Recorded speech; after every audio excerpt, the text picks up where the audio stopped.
I almost want to say I'm grateful that this sucks, because they were almost starting to make these good, and that was almost a bummer, because maybe I was going to have to reconsider things and do a bunch of homework. You see, I somewhat infamously am a horror fan in his 40s who doesn't like the Scream movies. In fact, I fucking hate this stupid franchise, and I always have since the first one. I won't belabor the point. You can follow a link to my compilation review of the previous ones, but yeah, I've never liked these. But as of the 5th and 6th ones, they'd actually been making them a little bit better. They'd hired cool new directors, they'd gotten cool new actresses to play new, interesting leads instead of dragging back old people to play the characters I hated the first time around. I mean, they still weren't great, but they were making progress, and it was like getting to a point where I was feeling kinda, shit, is this gonna be like the Fast and Furious movies where I actually have to reevaluate my long-standing disdain for a thing because it's been retroactively recontextualized for me by gradual improvements over time?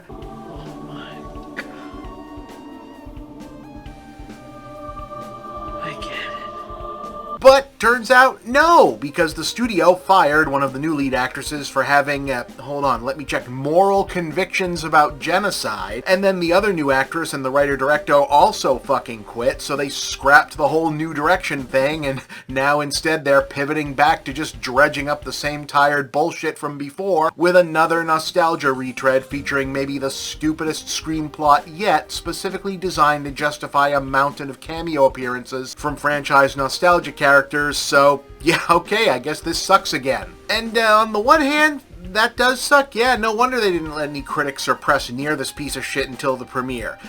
On the other hand, thank you, I guess. Almost feels kind of nice that I don't have to do a bunch of soul searching or work on myself and go through like a personal growth narrative about a fucking Kevin Williamson franchise of all things. It turns out not only has Scream always sucked and will continue to suck, but it's also being produced in specifically craven, unethical, shitty circumstances, so hey, long-standing petty personal dislike undefeated once again. But yeah, in all seriousness, whether you're skipping this one out of righteous personal conviction or just because you have good taste and heard that it sucks, it sucks. Yeah. Anyway, with the series now opting to completely ignore everything that happened in the previous 6th New York set movie other than some appallingly bad taste dialogue wherein the film literally makes Neve Campbell, who declined to appear over a salary dispute in that one, effectively say, "I was wrong not to be there," as in New York, as in I was wrong not to do Scream 6. Oh, fuck you, movie. We're back in Cowtown, USA once again, where Sydney has a teenage daughter, a cop husband played by Joel McHale, and yet another new, or maybe not new, Ghostface killer has popped up to go after them. I mean, also, I guess he's going after the teenage daughter's friends too, but the movie can't even pretend that it's actually trying to still be a teenage slasher movie, and not the embarrassing museum display of Gen X nostalgia junk that the previous better installments so pointedly were making fun of. Like, seriously, there's a scene where Sydney's kid finds the jacket her mom wore in the first movie, and both Sydney and the movie via ambient soundtrack and cinematography frame it like those scenes in the different Batman movies where someone finds the entrance to the Batcave or one of the Batsuits and something. You know, like we're supposed to go, oh, she's being passed the mantle. No.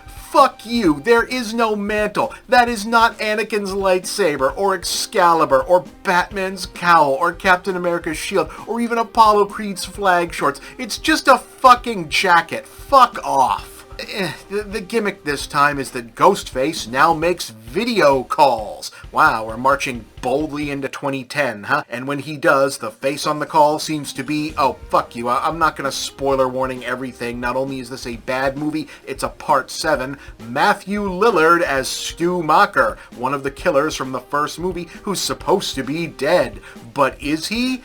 I mean, yes, obviously, even Scream isn't stupid enough to try and pretend this wouldn't just be more easily accomplished using AI deepfake technology in 2026, especially since the real purpose of this plot point is that it's how a bunch of other dead fan-favorite characters can pop up for their cameos, as the film is gambling, probably not without a degree of correctness, unfortunately, that the same audience that doesn't really have a problem with throwing out the new leads, or why, and pivoting back to this slop, will also enthusiastically clap each and every time another 90s TV actor pops up on screen to go, hey, huh? Remember me?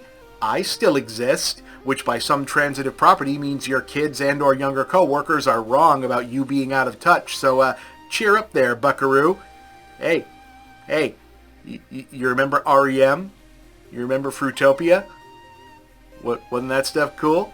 Huh?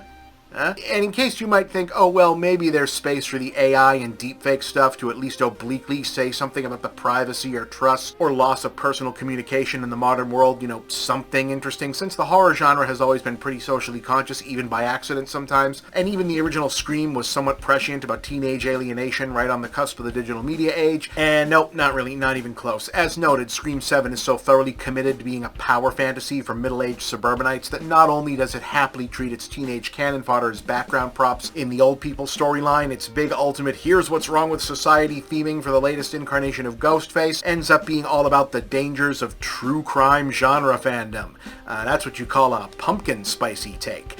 To say nothing of a final reveal that makes it even stupider that Ghostface, whose whole physical persona across each movie has always been defined by being pretty human-level vulnerable as slashers go, now has Michael Myers' invincibility turned on for most of the movie just kinda because. I have no grand big summation here, folks. It's bad because it's bad. The circumstances that led to it are separately bad. You are doing both the right thing for yourself and the right thing more broadly if you skip this one.